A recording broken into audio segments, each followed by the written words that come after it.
ETF index mutual funds నేర్చుకుని stock మార్కెట్లో రాణించాలనుకుంటున్నారా? వెంటనే ఈ నెంబర్కి కాల్ చేయండి.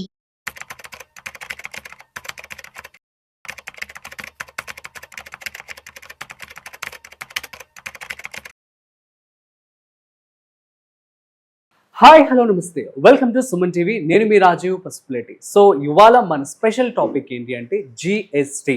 సో రీసెంట్గా ఇండిపెండెన్స్ డే సందర్భంగా నరేంద్ర మోదీ జిఎస్టీ రేట్స్ అనేవి తగ్గించడం, అదేవిధంగా ఏవైతే 4 స్లాబ్స్ ఉన్నాయో వాటిని 2 స్లాబ్స్ లాగా చేయడం. ఎట్ ది సేమ్ టైం రేపు సెప్టెంబర్ 22 నుంచి అమలు కాబోతోంది, తెలుసా?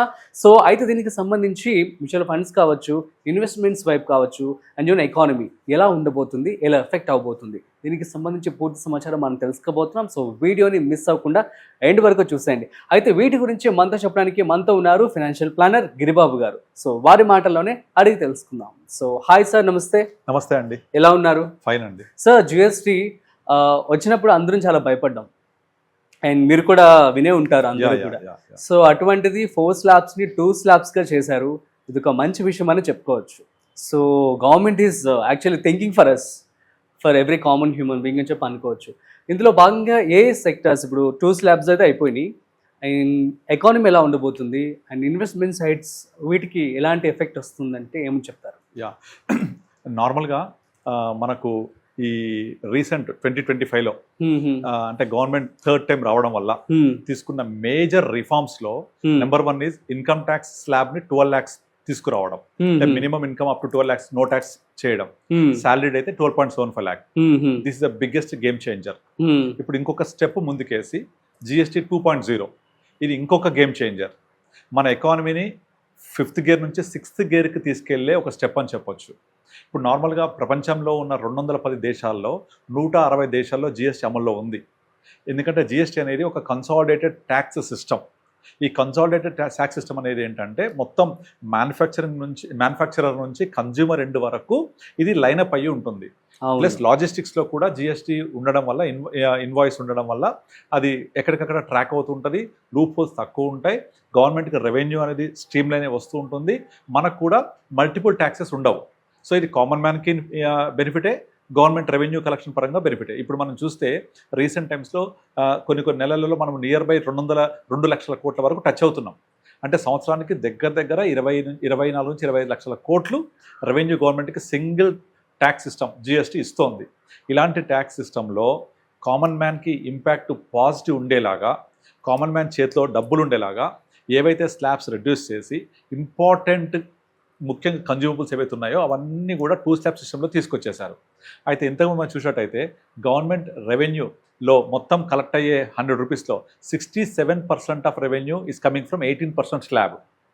ఆ స్లాబ్లో నుంచి కొన్ని తీసేసి 5% స్లాబ్లోకి వేశారు. కొన్ని 28% స్లాబ్లోంచి 18%కి వేశారు. కొత్తగా 40% స్లాబ్ క్రియేట్ చేసి కేవలం కొన్ని రకాల ఐటమ్స్, లగ్జరీ చెప్పకూడదు, డ్రగ్స్ అంటారు, ఇది సిగరెట్, గుట్కా, పాన్ మరాగు, పాన్ మసాలా, ఇలాంటి కొన్ని 40% స్లాబ్లో పెట్టారు. ఇది ఎవరికి ఇంపాక్ట్ అవుతుంది? ఎవరైతే అవి తీసుకునే వాళ్ళకు. అది కామన్ మ్యాన్ తీసుకోకూడదు. కామన్ మ్యాన్ని డిస్కరేజ్ చేయాలని ఉద్దేశంతో హై ట్యాక్స్ సిస్టంలో తీసుకొచ్చేసారు దాన్ని 40%. ఇప్పుడు సిగరెట్ స్మోకింగ్, పాన్ మసాలా ఇవన్నీ ఆరోగ్యానికి క్లియర్ హానికరం. సో ఇలాంటి ట్యాక్స్ ఎక్కువ వేస్తే అట్లీస్ట్ డిస్కరేజ్ అవుతుంది వాళ్ళకు ఆ పదార్థం తీసుకోకుండా. అది పక్కన పెట్టేస్తే ఓవరాల్గా మనం 28 నుంచి 18 కొన్ని 5లోకి, 12 కొన్ని 5లోకి, కొన్నిటి మీద ట్యాక్స్ తీసేయడం. ముఖ్యంగా health insurance and life insurance ఎప్పటి నుంచో డిమాండ్ ఉంది. హెల్త్ ఇన్సూరెన్స్ అనేది అందరికీ అవసరం ఈ రోజుల్లో. అలాంటి హెల్త్ ఇన్సూరెన్స్ మీద 18% జిఎస్టీ ఇస్ టూ మచ్. కొన్ని సంవత్సరాల నుంచి మనం ఫైట్ చేస్తున్నాం హెల్త్ ఇన్సూరెన్స్ తీసేయండి అని. ఇది మాత్రం biggest booster for the health industry and common మ్యాన్కి కూడా.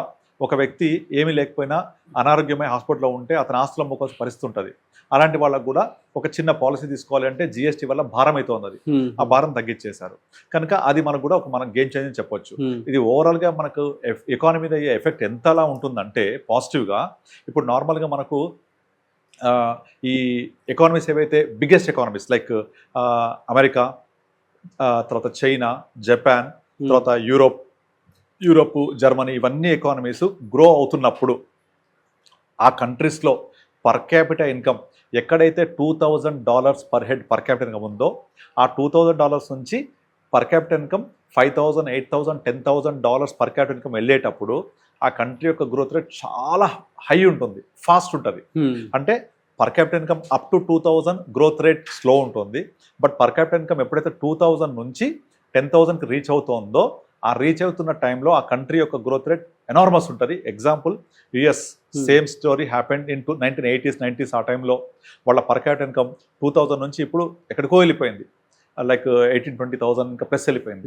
అలాగే జపాన్ అంతే, అలాగే చైనా అంతే, అలాగే యూరోప్ అంతే. వాళ్ళ పర్ క్యాపిటల్ ఇన్కమ్ $2,000-$2,500 నుంచి 5,000, 10,000, 15,000, 20,000 పర్ క్యాపిటల్ ఇన్కమ్ డాలర్ అంటే మామూలు విషయం కాదు. అది వాళ్ళ గ్రోత్ రేట్ ఉంది. ఎగ్జాక్ట్లీ ఇండియా కూడా ఇప్పుడు మనం $2,500 దగ్గర ఉన్నాం పర్ క్యాపిటల్.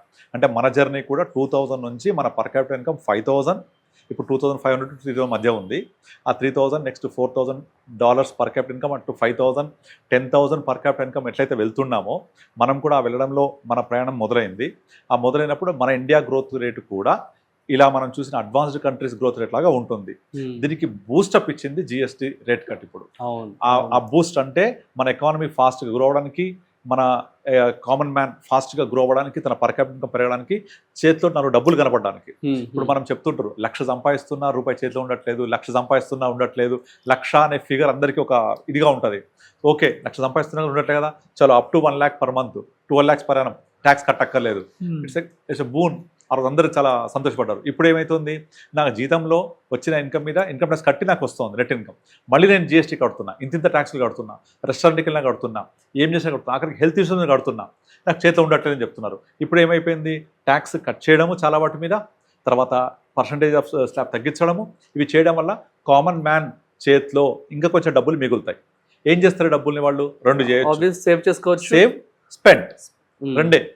సేవ్ చేసిన వాళ్ళకు ఇన్వెస్ట్, నథింగ్ బట్ సేవింగ్. అంటే వాళ్ళ సెల్ఫ్ మన సంపద గ్రో అవుద్ది. సేవ్ చేసుకొని ఇన్వెస్ట్ చేసుకుంటే, స్పెండ్ చేస్తే ఎకానమీ గ్రో అవుతుంది. అంటే డబ్బులు చేతిలో మిగులుతాయి కామన్ మ్యాన్కి. వాళ్ళు సేవ్ చేసిన పర్సనల్ గ్రో అవుతాడు, స్పెండ్ చేస్తే ఎకానమీ గ్రో అవుతుంది. నేను 2 చెప్తాను. ఇప్పుడు సేవ్ చేసాడు అనుకోండి, ఒకప్పుడు లాగా మనం నార్మల్గా లైఫ్ లాంగ్ వర్క్ చేస్తూ ఉంటే సేవింగ్స్ లేకపోతే మన పరిస్థితి ఏంటి? ఇప్పుడు ఎండాకాలంలో నీళ్లు అవసరమైనప్పుడు దానికి ముందు వర్షాకాలం ఉంటుంది. వర్షాకాలం నీళ్ళు పట్టుకుంటేనే ఎండాకాలంలో పనికి వస్తాయి. ఇప్పుడు మనం ఏం చేస్తున్నాము, రిజర్వాయర్స్, డ్యామ్స్ ఎందుకు కడుతున్నాము? మన నీళ్ళన్నీ కూడా ఆగిపెట్టుకొని వర్షాకాలం నీళ్ళన్నీ ఆపుకొని ఎండాకాలం వాడుకోవడానికి. అలాగే మనము చేసి ఉద్యోగం చేసినప్పుడు మనకు ఏదైతే జీతం వచ్చిందో దాన్ని సేవ్ చేయాలంటే మిగలాల చేతిలో మిగులుతాయి. ఇప్పుడు కొద్దిగా దాన్ని సేవ్ చేసుకుంటే నేను గ్రో అవుతాను.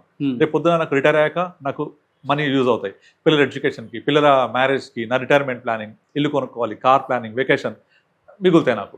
లేదా స్పెండ్ చేశాను నేను సేవ్ చేయకుండా, అప్పుడు ఎకానమీ గ్రో అవుతుంది. ఎట్లా గ్రో అవుతుంది?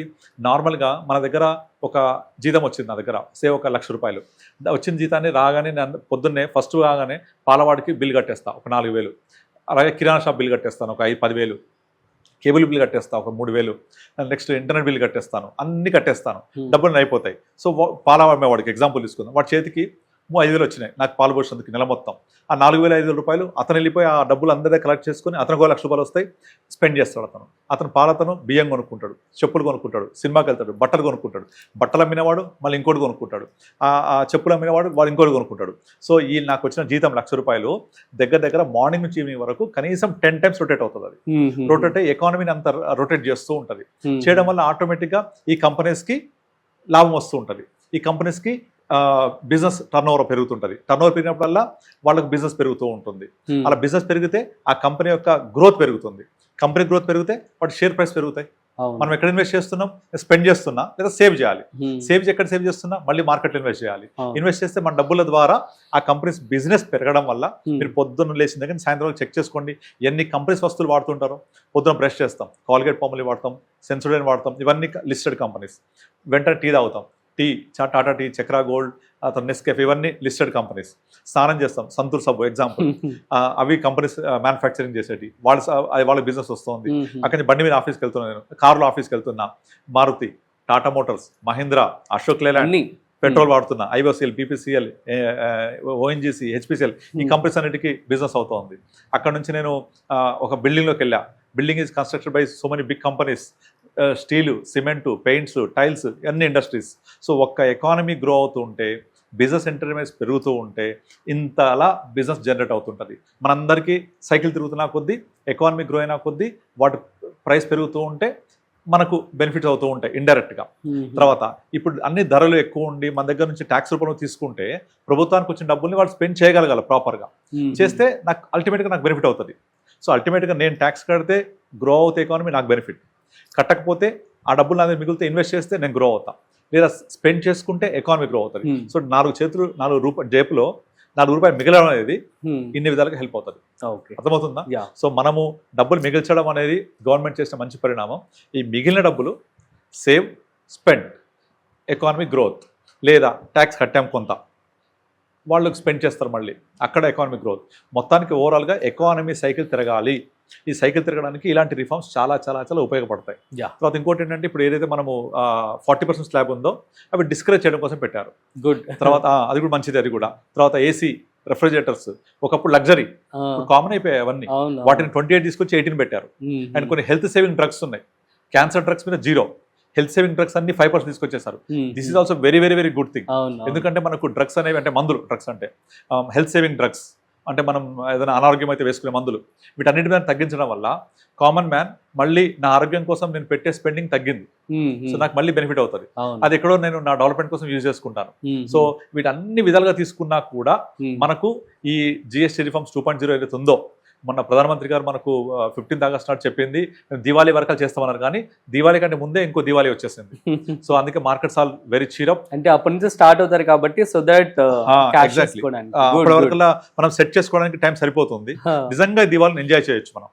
Super sir, thank you so much. So guys, మీ అందరికీ అర్థమైంది కదా, మరి జిఎస్టీలో చాలా రిఫార్మ్స్ అయితే చేయడం జరిగింది. సో ఇందులో భాగంగా 4 స్లాబ్స్ని 2 స్లాబ్స్ కింద చేశారు. అట్ ది సేమ్ టైం దీని వల్ల ఏంటంటే సో మన ఎకానమీ అనేది మంచిగా గ్రో అవుతుందని చెప్తున్నారు. At the same time common human బీయింగ్కి కూడా సో బర్డెన్ అనేది తగ్గుతుంది. కాబట్టి మిగిలిన డబ్బులు మీరు చక్కగా ఇన్వెస్ట్మెంట్ చేసుకోండి, ఆరెల్ చక్కగా హ్యాపీగా స్పెండ్ చేసుకోండి. So that's it. మరొక ఇంట్రెస్టింగ్ కాంటెంట్తో మళ్ళీ కలుద్దాం. అంతవరకు చూస్తూనే ఉండండి Suman TV. This is Rajiv signing off. Video నచ్చినట్లయితే like, share and subscribe. Thanks for watching.